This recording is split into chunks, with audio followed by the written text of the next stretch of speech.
my first question is, what are you going to do for the future to reach out to us? Because I'm just going to say there's a lot of students here, but it's because extra credit was offered. I know. I'm going to continue to encourage the schools to offer extra credit. But my real question is I've asked a few of the students here, and myself, I'm starting to feel a little antsy. Is that what I want to call it? Antsy. That's how we're feeling. I understand, and I understand as well that, when the problem's closer to home, it's a little bit more personal, obviously. But I'm antsy because I see all these problems as just little tiny things in the great overall scheme of things. I mean, it is not hunky-dory. For individuals, it's not hunky-dory. The overall system is not, I'm going to say it, hunky-dory. Nor is life. I'm wondering, what are you and what is Congress going to do in order to actually rectify the problem? Not fix, the problem, the individual problems of health, the individual problems of energy, the individual problems of taxes. I'm wondering, what is Congress going to do to rectify the problems that cause all of these upsets in our economy? Not what are they going to do to rectify the symptoms, what are they going to do to rectify and even to assess the causes of these issues? Well, what would you suggest the causes are? No, I'm sure. Right. I have a theory. That's part of my question is I would like you guys to assess it as well. But I do have a theory. I don't think it's a superior theory. I think it's the development of government. I think you're a conservative. I'm a conservative.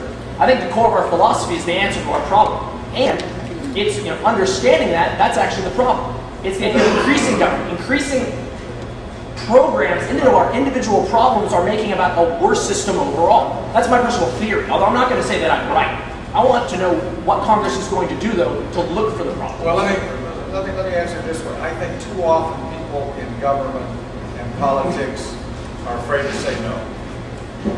I remember when I was running 4 years ago, some young man got up, about your age, and said, "What are you going to do for me?" And I said, frankly, that's the wrong question. I didn't run for office to do anything for you. I ran for office well, let me explain it this way. A while ago, in the Republican conference, we worked real hard to come up with a slogan about how we would identify ourselves. And the slogan our leadership came up with was something to the effect of, we will give you the program you deserve. We will give you the program we deserve. We will give you that which you deserve. And my thought was, I don't deserve anything from government. I happen to be a conservative. I believe the only thing I need out of government is that it provides a modicum of security for me and my family so that I don't have to worry about somebody hitting me over the head or assaulting my wife or my daughters as they walk down the street. Secondly, I ask for government the opportunity for me to express my freedoms without violating the rights of somebody else. And third, I ask for a government that says, we want to not get in the way of the ingenuity, the creativity, the sense of value and the sense of person that comes from hard work.